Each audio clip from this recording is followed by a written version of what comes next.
In the heart of a sprawling metropolis, where shadows danced under the flickering fluorescent lights of high-rise buildings, Clara Mitchell worked as a customer service representative for a large telecommunications company. The job was monotonous, filled with the same repetitive greetings and the insatiable demands of impatient customers. But Clara didn't mind. She found comfort in the rhythm of her day-to-day tasks, until the rudeness of clients began to unravel her patience. Day after day, Clara dealt with irate callers who unleashed their frustration like a storm. "You're the worst," one man shouted, his voice dripping with disdain. "I'm going to complain to your supervisor," another woman shrieked. "You're useless. Just fix my internet already." Each insult pierced Clara's already fragile spirit, igniting something dark within her that she had long kept buried. One rainy Tuesday evening, as thunder reverberated outside, Clara found herself trapped in an exhausting cycle of complaints.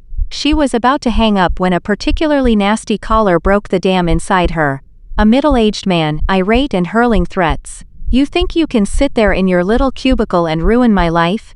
Get me someone who can actually help." Something inside Clara snapped. Instead of ending the call, she smiled.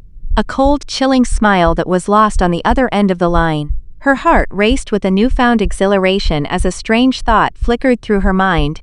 What if she had the power to silence these rude voices forever? With a deep breath to calm her racing heart, Clara gathered her thoughts. It was just a silly fantasy, she told herself, a fleeting notion. But the thought clung to her mind like a persistent shadow. Why couldn't she teach them a lesson?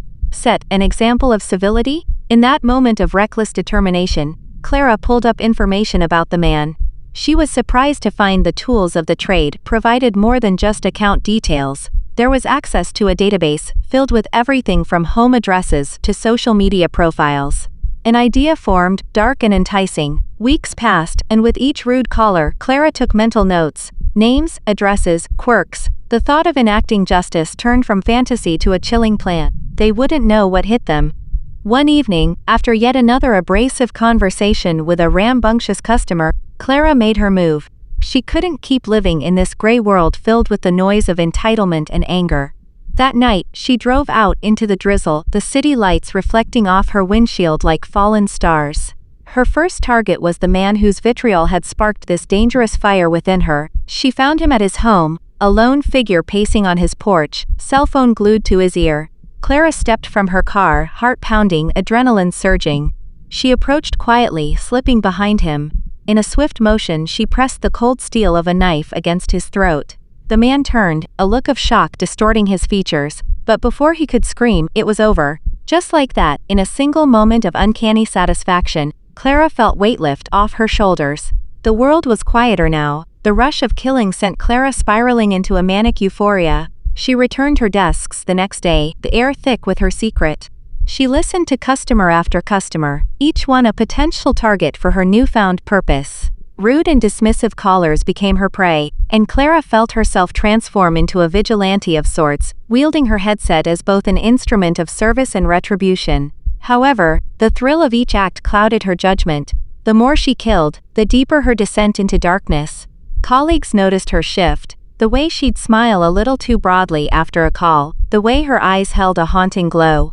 Whispers filled the break room. Some thought she was simply overwhelmed, others speculated on her newfound spark. It wasn't long before the news broke. The police investigated a string of mysterious disappearances linked to complaints levied against her company. Clara realized her thrill was becoming a game of cat and mouse. As the calls poured in, her heart raced, not just from the excitement of choosing her next victim but out of fear of being caught. Desperation grew. With the authorities closing in and the web of customers growing smaller, Clara considered her options. The once mundane world of customer service now felt like an elaborate stage for her tragic opera, and she knew she had to make a final, daring move to cover her tracks. On a fateful Friday night, Clara concocted a plan. She invited her manager to her apartment under the guise of needing personal feedback. After a long evening of forced laughter and feigned camaraderie, she finally unleashed the full brunt of her rage upon him. Her most entitled caller yet. As the clock struck midnight, Clara cleaned up her apartment, leaving no trace of her actions. She took one last look at the lifeless form sprawled across her living room floor, a cruel sense of satisfaction washing over her. But as she stepped outside into the cold night air, The world felt different. The exhilaration she once felt had morphed into a chilling hollow. Clara's heart raced as the sirens began to sound in the distance, a reminder that chaos breeds chaos, and no amount of darkness can evade the light of truth. In that moment, Clara realized she had become the very thing she loathed, a cruel customer service experience where her life was now under the scrutiny of the law. And as she walked away from the chaos she had created, a part of her knew that the calls of her past would haunt her forever. Silent screams echoing in her mind as her own customer service nightmare came full circle.